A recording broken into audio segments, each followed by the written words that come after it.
रामायण का युद्ध, जहां हर दिन धरती कांप उठती थी। राक्षसों और वानरों का टकराव केवल एक संग्राम नहीं था, यह धर्म और अधर्म की अंतिम परीक्षा थी। लेकिन इस महायुद्ध में एक ऐसा क्षण भी आया जिसने देवताओं तक को विस्मित कर दिया। जब वायुपुत्र हनुमान और पर्वताकार राक्षस कुंभकर्ण आमने सामने आ गए। आज हम उसी अद्भुत युद्ध की कथा सुनेंगे जो पूरी लंका को हिला गया। कुंभकर्ण रावण का छोटा भाई, उसका शरीर पर्वत जैसा विशाल, आवाज गर्जन जैसी प्रचंड। देवता तक उसके नाम से भयभीत रहते थे।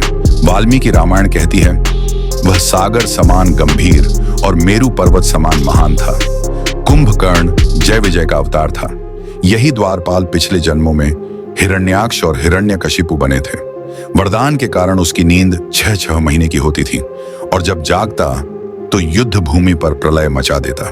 दूसरी ओर थे अंजनी नंदन हनुमान, वायुपुत्र, शिव का अंश और श्री राम के परम भक्त।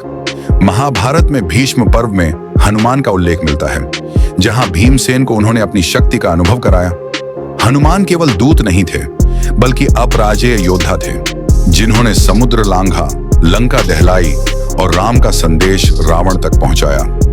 अब वही हनुमान युद्ध भूमि में कुंभकर्ण से भिड़ने वाले थे।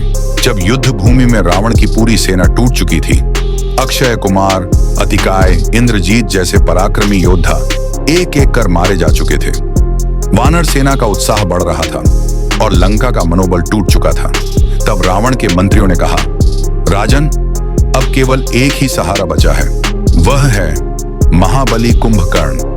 यदि वह युद्ध भूमि में उतर गया तो वानर सेना पल भर में नष्ट हो जाएगी। रावण गंभीर हुआ और आदेश दिया, जाओ मेरे भ्राता को जगाओ, आज लंका की रक्षा उसी पर निर्भर है। कुंभकर्ण का निद्रा काल 6 महीने का होता था। एक बार वह सो जाता तो साधारण उपायों से नहीं जगता। उसे जगाने के लिए विशेष मंत्रोच्चार, असंख्य शंख घंटों का नाद और असुरों की हजारों कोशिशें करनी पड़ती थीं। सैनिक उसके कक्ष में पहुंचे। उन्होंने नगाड़े बजाए, शंख फूंके, हाथियों को गरजाया, यहां तक कि लोहे की छड़ें उसकी देह पर मारकर शोर मचाया। उसका विशाल शरीर हिला तो सही, पर आंखें नहीं खुली। फिर असुर ब्राह्मणों ने वैदिक मंत्रों का उच्चारण किया। चारों ओर अग्नि प्रज्वलित की गई। धीरे धीरे उसकी सांसें तेज होने लगी और अंततः पर्वत जैसी पलकों के बीच से उसकी आंखें खुली। कुंभकर्ण उठते ही गर्जना करने लगा। उसकी दहाड़ से लंका की दीवारें तक कांप उठी। उसने मंत्रियों से पूछा, क्यों मेरी निद्रा भंग की गई? तब रावण स्वयं आया और बोला, भ्राता, युद्ध की स्थिति गंभीर है। मेरे पुत्र और योद्धा सब मारे जा चुके हैं। अब केवल तुम ही हो जो लंका की रक्षा कर सकते हो। कुंभकर्ण कुछ क्षण मौन रहा, फिर बोला, हे रावण, मैं जानता हूं कि तुमने धर्म के विरुद्ध कार्य किया है। राम कोई साधारण मनुष्य नहीं, वे स्वयं धर्म के अवतार हैं। फिर भी भ्रातृ धर्म के कारण मैं आज युद्ध भूमि में उतरूंगा, भले ही प्राण देने पड़े। इतना कहकर वह युद्ध भूमि की ओर चला। कुंभकर्ण जब रणभूमि में पहुंचा तो वानर सेना थर थर कांप उठी। वह अकेले हजारों वानरों को रौंदने लगा। कभी अपनी गदा से चूर करता, कभी दांतों से निगल जाता। वानरों की चीखों से आकाश गूंज उठा। यह देखकर राम और लक्ष्मण भी क्षण भर के लिए गंभीर हो गए। तभी हनुमान आगे बढ़े। हनुमान ने कुंभकर्ण को ललकारा, राक्षस राज के भ्राता, धर्म का साथ दो, अधर्म त्याग दो, श्री राम का चरण पकड़ लो, यही मुक्ति का मार्ग है।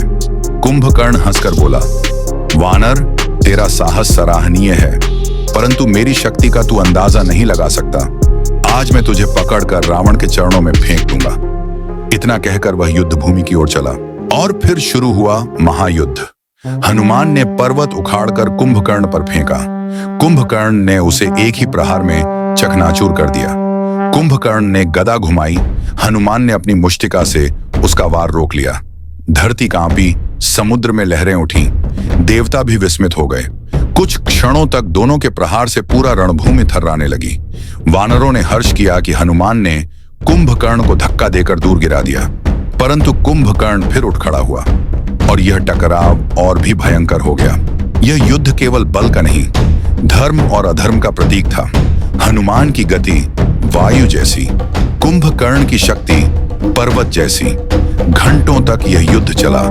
हनुमान बार बार कूदते, मारते, प्रहार करते और कुंभकर्ण को विचलित करते। कुंभकर्ण हर बार गिरता, फिर उठ खड़ा होता। धरती पर मानो प्रलय उतर आया हो। जब युद्ध लंबे समय तक चला, तब श्री राम ने स्वयं धनुष उठाया। उन्होंने अग्निबाण, वायुबाण और इंद्रास्त्र का प्रयोग किया। हनुमान ने प्रणाम किया और कहा, प्रभु, यह योद्धा महाबली है। अब समय है कि आप स्वयं धर्म की विजय का मार्ग प्रशस्त करें। राम ने बाण चलाया। कुंभकर्ण के अंग भंग होने लगे। उसके दोनों हाथ कटे, फिर पैर कटे। अंत में राम के बाणों से उसका सिर अलग होकर समुद्र में गिरा। इस प्रकार कुंभकर्ण का अंत हुआ। हनुमान ने प्रणाम करते हुए कहा, यह महाबली योद्धा था, परंतु अधर्म के साथ रहने से इसका अंत निश्चित हुआ। राम ने गंभीर स्वर में कहा, कुंभकर्ण ने भ्रातृधर्म निभाया, किंतु अधर्म का साथ उसे विनाश की ओर ले गया। यह युद्ध हमें सिखाता है कि शक्ति कितनी भी बड़ी क्यों न हो, यदि धर्म के लिए न हो तो उसका अंत अवश्य है। इस प्रकार हनुमान और कुंभकर्ण का युद्ध केवल शक्ति का टकराव नहीं था, बल्कि धर्म की विजय का एक अमर उदाहरण बन गया।